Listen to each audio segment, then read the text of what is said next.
बरेली नाम के एक छोटे से गांव में गौरी नाम की एक मासूम लड़की रहती थी। जन्म से ही वो बोल नहीं सकती थी। उसकी माँ का देहांत बचपन में ही हो गया था। कुछ साल बाद उसके पिता रघुवीर ने दूसरी शादी कर ली। उनकी दूसरी पत्नी का नाम कमला था। गौरी बोल नहीं सकती थी, इसलिए वो अपने इशारों और मुस्कान से ही सबकी बातें समझाती थी। सुबह से लेकर रात तक घर का हर काम वही करती थी। एक दिन कमला रसोई में तेज आवाज में बोली, अरे गौरी, रोटियां बेल लिया नहीं? ध्यान रखना, एक भी रोटी टेढ़ी मेढ़ी नहीं होनी चाहिए, बिल्कुल गोल बननी चाहिए। अगर आज रोटियां ठीक नहीं बनी तो रात का खाना भी नहीं मिलेगा। गौरी ने चुपचाप सिर झुका लिया और फिर से रोटियां बेलने लगी। उसकी आंखों में आंसू थे, लेकिन होठों पर हमेशा की तरह खामोशी थी। तभी दरवाजे से उसके पिता रघुवीर घर लौटे। कमला, जरा खाना लगा दो, आज बहुत थक गया हूँ। कमला मुस्कुराते हुए बोली, अभी लगाती हूँ जी। आपकी बेटी तो बस मेरा ही काम हल्का कर रही थी। रघुवीर ने प्यार से गौरी की ओर देखा। वो जानते थे कि उनकी बेटी बोल नहीं सकती, लेकिन उसका दिल दुनिया का सबसे साफ था। खाना खाते खाते रघुवीर की नजर कमरे के एक पुराने लोहे के संदूक पर पड़ी। उन्होंने पूछा, कमला, इस संदूक को इतने दिनों बाद बाहर क्यों निकाला? कमला बोली, मैं भी यही सोच रही थी कि इसमें आखिर है क्या। रघुवीर ने संदूक खोला। अंदर मखमली कपड़े में लिपटे सोने के सुंदर गहने रखे थे। कमला की आंखें चमक उठी। रघुवीर ने गहरी सांस लेते हुए कहा, ये सारे गहने गौरी की असली माँ की आखिरी निशानी है।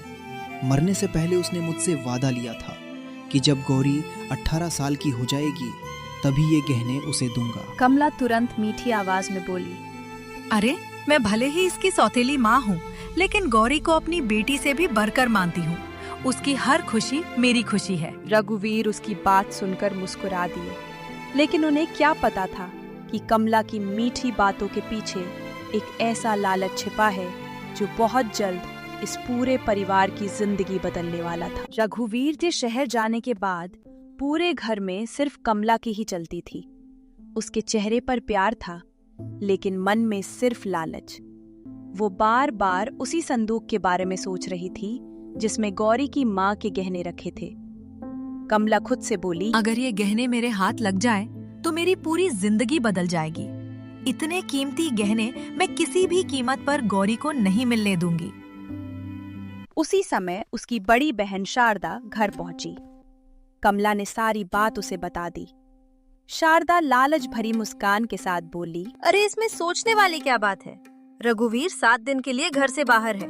इन 7 दिनों में ऐसा खेल खेलो कि गहने भी तुम्हारे हो जाएं और किसी को शक भी ना हो। दोनों बहनें मिलकर गौरी के खिलाफ नई नई चालें चलने लगी। उधर गौरी हमेशा की तरह चुपचाप घर का काम करती रही। उसे कुछ समझ नहीं आ रहा था कि उसकी सौतेली माँ उसके साथ ऐसा क्यों कर रही है। उस रात गौरी बहुत दुखी होकर अपनी असली माँ की तस्वीर के सामने बैठ गई। उसकी आंखों से आंसू लगातार बह रहे थे। वो बोल नहीं सकती थी, इसलिए हाथ जोड़कर बस भगवान से प्रार्थना करने लगी। अचानक कमरे में तेज रोशनी फैल गई। गौरी डरकर पीछे हट गई। उस रोशनी के बीच उसे अपनी माँ की ममता भरी परछाई दिखाई दी। माँ ने मुस्कुराते हुए कहा, मत डर मेरी बच्ची, मैं हमेशा तेरे साथ हूँ। तेरी खामोशी कभी तेरी कमजोरी नहीं थी। अब समय आ गया है कि भगवान तुझे तेरी अच्छाई का फल दे। गौरी की आंखों से आंसू बहने लगे। माँ ने उसके सिर पर हाथ रखा और बोली, आज से तुझे एक अनोखी शक्ति मिल रही है। जब भी कोई तुझे नुकसान पहुंचाने की कोशिश करेगा, तो पल भर में उनकी नजरों से गायब हो सकेगी। लेकिन याद रखना, इस शक्ति का इस्तेमाल कभी किसी का बुरा करने के लिए मत करना। हमेशा सच और भलाई का साथ देना। इतना कहकर माँ की परछाई धीरे धीरे गायब हो गई। अगली सुबह कमला ने जानबूझकर गौरी पर चोरी का झूठा इल्जाम लगा दिया। जरूर इसी ने मेरे पैसे चुराए हैं। गौरी बार बार इशारों से खुद को निर्दोष साबित करने की कोशिश करती रही। तभी अचानक वो सबकी आंखों के सामने गायब हो गई। कमला और शारदा डर के मारे चीख उठी। ये कैसे हो सकता है? कुछ ही पल बाद गौरी फिर से वही दिखाई दी। दोनों बहनों के चेहरे का रंग उड़ चुका था। उस दिन से जब भी कमला गौरी को मारने या डांटने की कोशिश करती, गौरी अचानक गायब हो जाती। धीरे धीरे पूरे घर में अजीब अजीब घटनाएं होने लगी। कभी टीवी अपने आप चालू हो जाता, कभी बर्तन अपने आप खनकने लगते। कमला और शारदा को लगने लगा कि इस घर में कोई अदृश्य शक्ति है। दोनों डर के मारे पूरी रात सो भी नहीं पाती थी। लेकिन उन्हें अभी तक ये नहीं पता था कि ये सब किसी भूत का नहीं, बल्कि भगवान की उस शक्ति का असर था जो एक मासूम बेटी की रक्षा के लिए आई थी। उधर उसी समय रघुवीर का काम उम्मीद से पहले खत्म हो चुका था और वो अचानक घर लौटने का फैसला कर चुका था। उसे जरा भी अंदाजा नहीं था कि घर पहुंचते ही उसकी जिंदगी का सबसे बड़ा सच उसके सामने आने वाला है।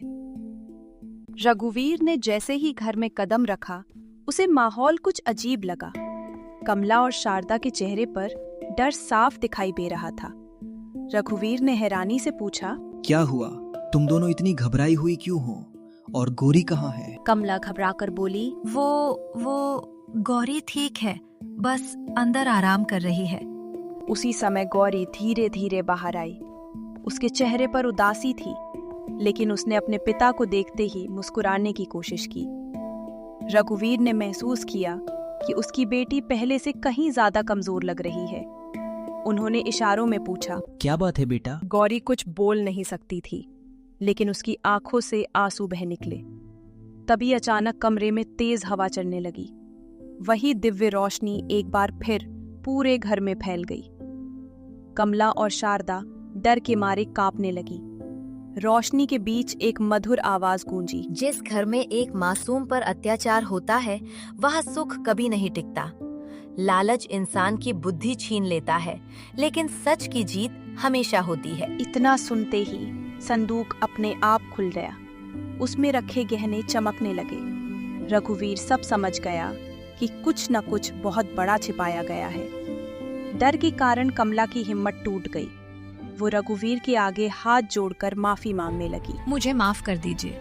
मैंने गौरी से झूठ बुलवाने की कोशिश की, उसे भूखा रखा, डांटा और उसके गहनों के लालच में उसके साथ बहुत बुरा व्यवहार किया।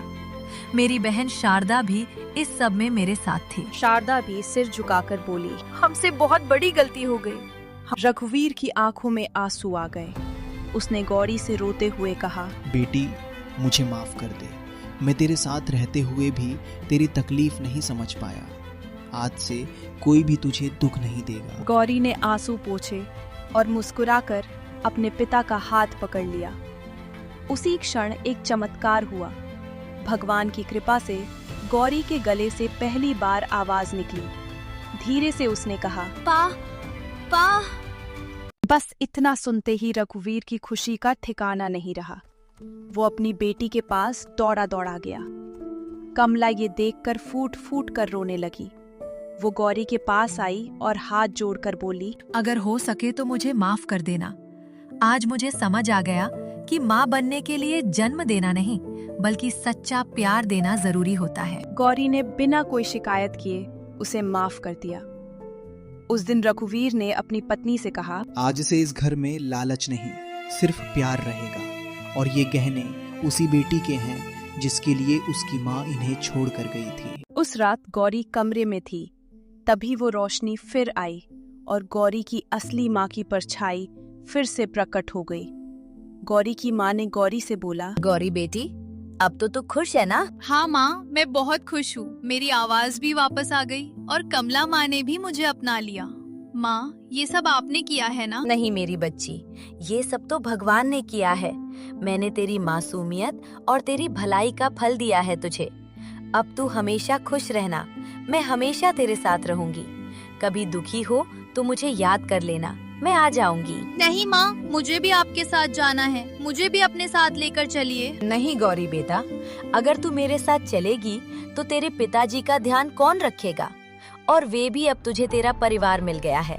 तेरी माँ, तेरे पिताजी, सबके साथ अब खुशी खुशी रहो और मैं भी तुम्हारे साथ रहूंगी। चलो, अब वादा करो तुम सबका ध्यान रखोगी और मुझे याद करके कभी रोगी नहीं। ठीक है माँ।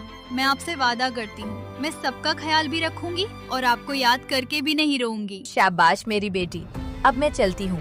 अपना और सबका ध्यान रखना। इतना कहकर तभी गौरी की माँ की परछाई वहाँ से गायब हो गई और गौरी के चेहरे पर अब एक अलग ही मुस्कान थी। वो खुश थी, उसकी माँ का आशीर्वाद उसके ऊपर था। गौरी के 18वें जन्मदिन पर पूरे गांव के सामने रघुवीर ने वे गहने अपनी बेटी को पहनाए।